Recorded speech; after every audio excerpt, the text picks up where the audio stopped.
kita ya. Oke, kita lanjutkan tadi ya. Nah, apa itu lintasan kritis? Berarti yang float-nya itu adalah nol. Nah, tadi sudah kita eh, cari lintasan kritisnya itu A, B, E, G, J, dan K. Nah, bisa digambarkan seperti ini ya. A, B, E, G, J, dan K. Nah, berarti bisa dikatakan bahwa pekerjaan ini akan selesai dalam waktu 19 hari. Nah, selain di sini itu dinamakan pekerjaan yang tidak di lintasan kritis.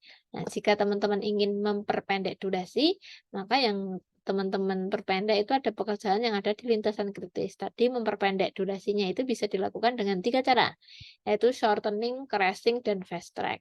Nah, pada lintasan kritis yang ini. Oke, dan gunanya MS Project, nanti MS Project itu bisa tahu di mana lintasan kritis suatu pekerjaan saat kita sudah mengisi durasinya, seperti itu, dan mengisi tanggal mulai kapan tanggal selesainya.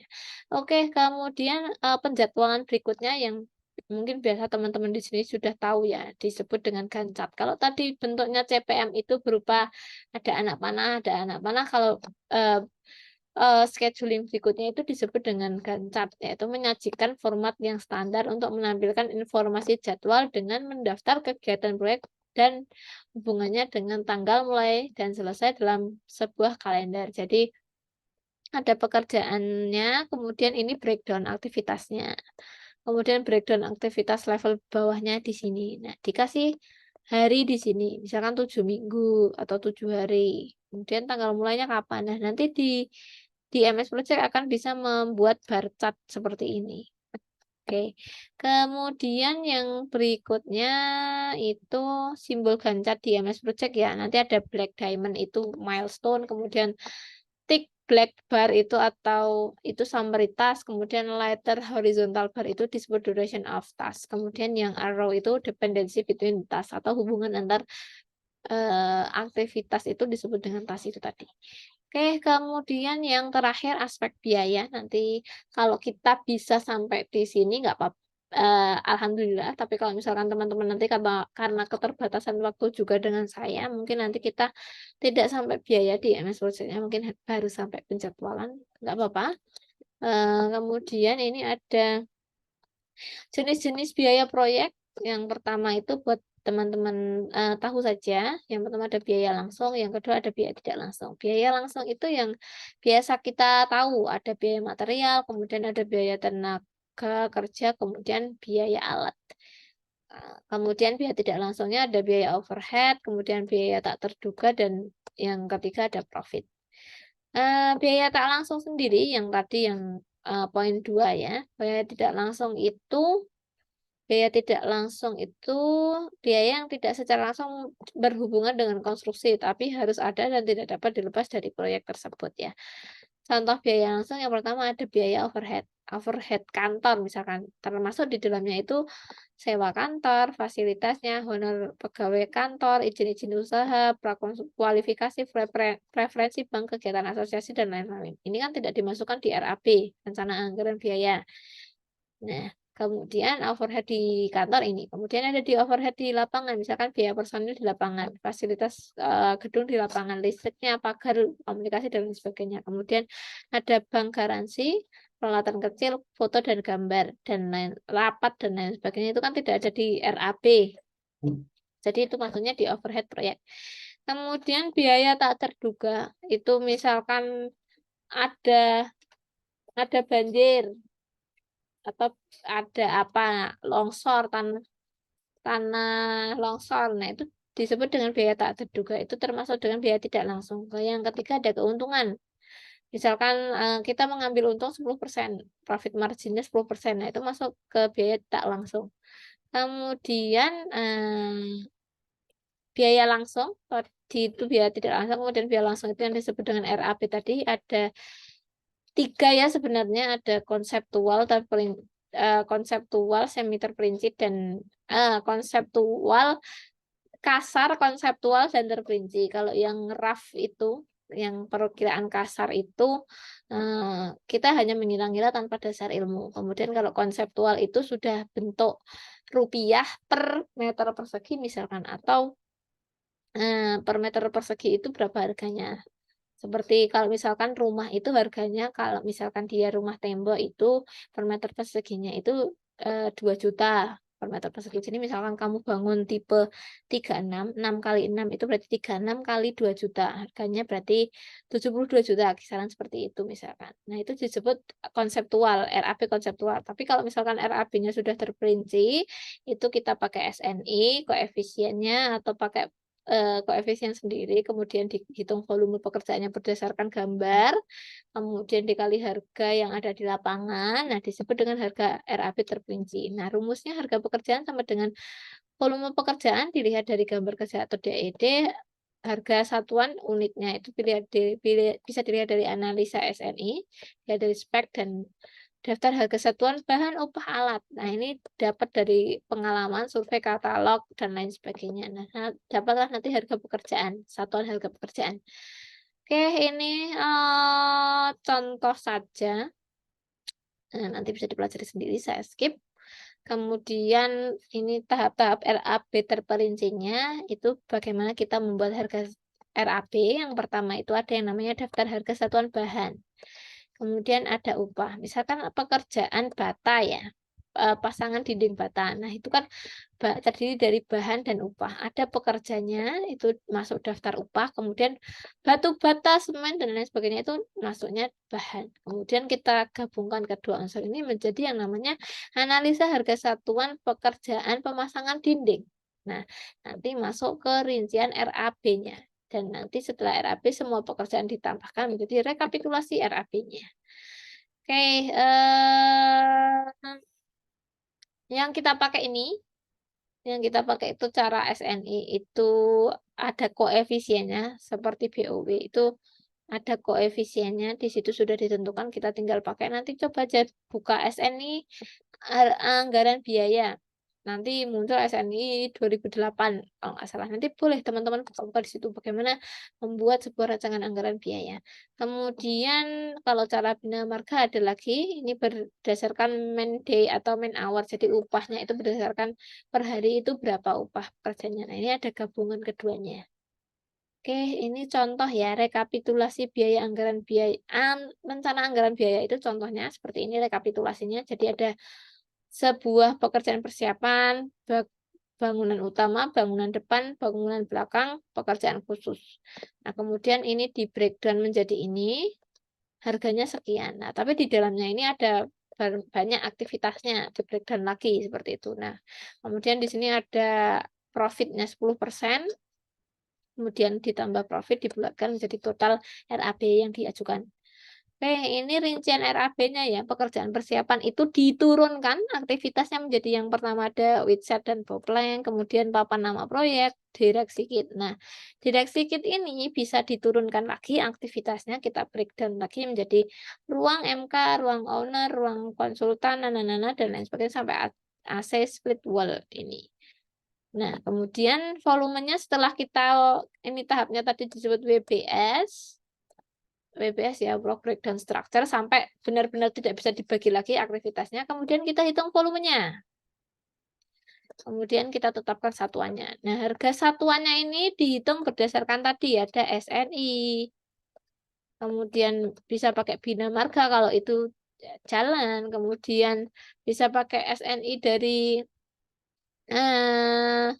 sumber daya air kalau itu bangunan air, bisa juga pakai cipta karya kalau itu bangunan gedung. Nah, nanti dapatlah yang namanya volume dikali harga satuan, itu dapatlah jumlah harga. Kemudian kita jumlahkan di setiap level 1. Dan ini level 2 ya, level satunya kan ini. Level 1, level 2. Setiap level 2 dijumlahkan, totalnya kita tarik di sini. Level 2 itu kemudian direkap di sini. Jadi sebuah RAB. Nah, contoh analisis harga satuan pekerjaan itu bisa dilihat di sini ya. Pekerjaan tanah misalkan. Ini diambil dari SNI ya mungkin ya.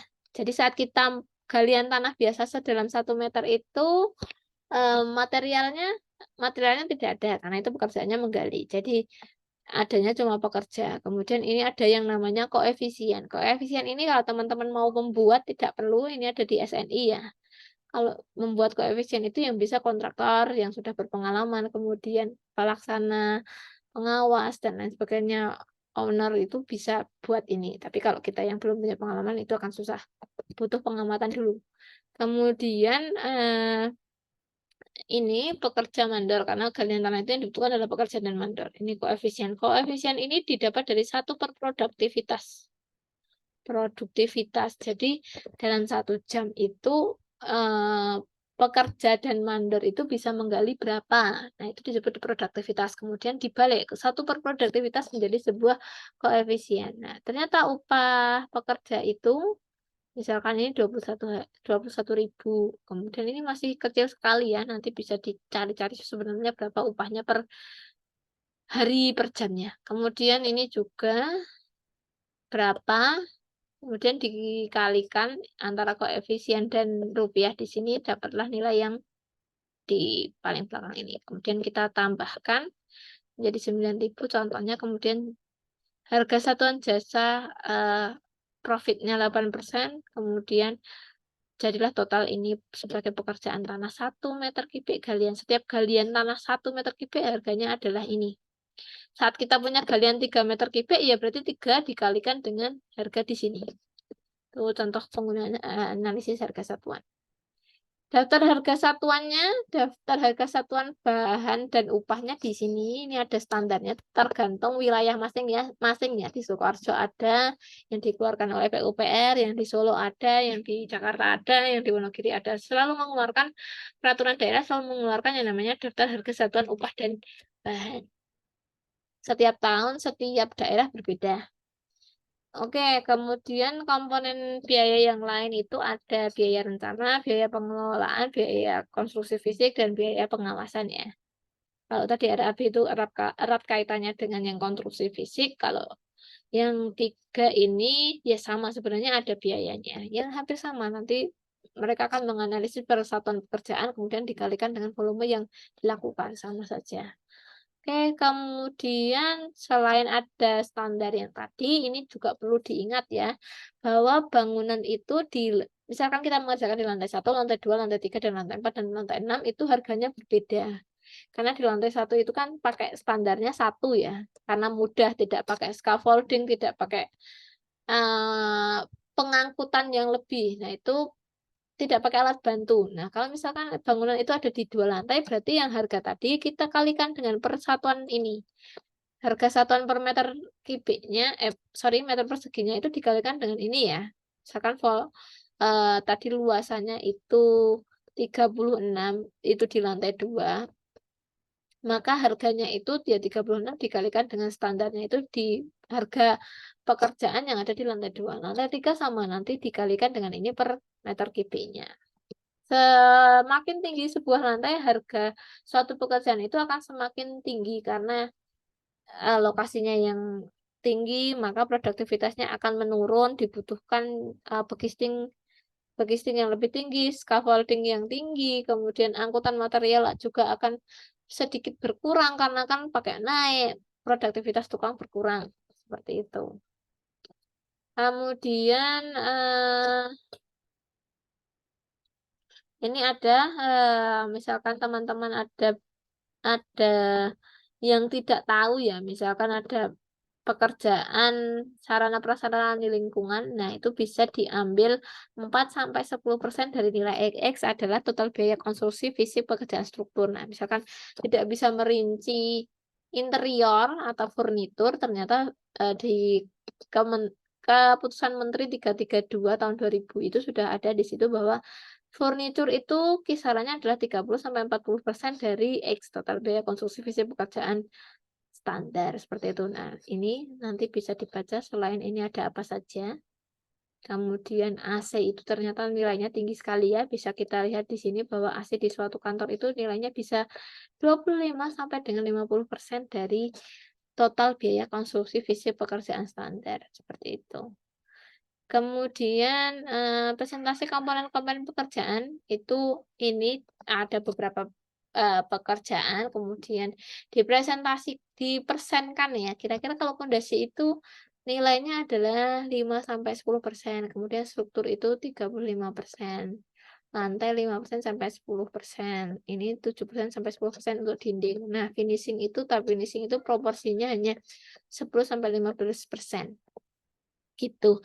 Nah, bisa kita lihat bahwa, proporsi pekerjaan paling besar itu ada di struktur. Struktur itu ya berarti slup beton, kolom, balok, plat lantai tangga, kemudian, eee, apa namanya, eee, basement, bawah. Nah, itu juga termasuk yang namanya, komponen biaya struktur, seperti itu. Jadi komponen struktur. Nah, biasanya kalau KP yang kita lihat adalah komponen strukturnya ini, gitu. Kemudian ini ada pedoman, nanti bisa dibaca ya pedoman Permen PU 45 tahun 2007, pedoman gedung negara ya, biaya pengelolaan kegiatan, pengawasan konstruksi dan lain sebagainya, nanti persentasenya berapa itu ada di situ. Kemudian ini juga pedoman-pedoman, nanti bisa ini tadi bangunan sederhana ya. Kalau di sini misalkan bangunan sederhana kita punya proyek 800 juta.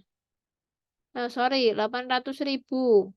Nah, nanti kira-kira biaya perencanaan desainnya itu berapa? Kalau bangunan itu 800 dalam ribu rupiah, berarti 800 juta ya. 800 juta berarti biaya perencanaannya itu kisaran 48.688. Kemudian kira-kira nanti biaya pengawasan konstruksinya sekitar 33.504.000.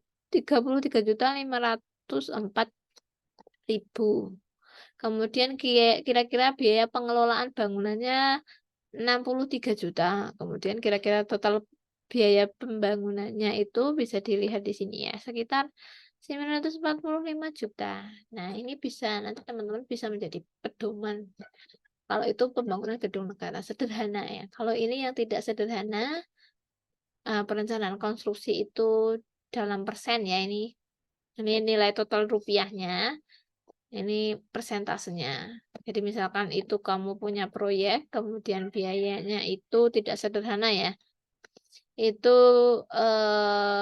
ini dalam juta rupiah. Misalkan proyeknya itu 5 miliar, 5.000 juta ya. 5 miliar. Berarti perencanaannya itu bisa berkisar antara 5 sampai 5,37 sampai dengan 4,5%.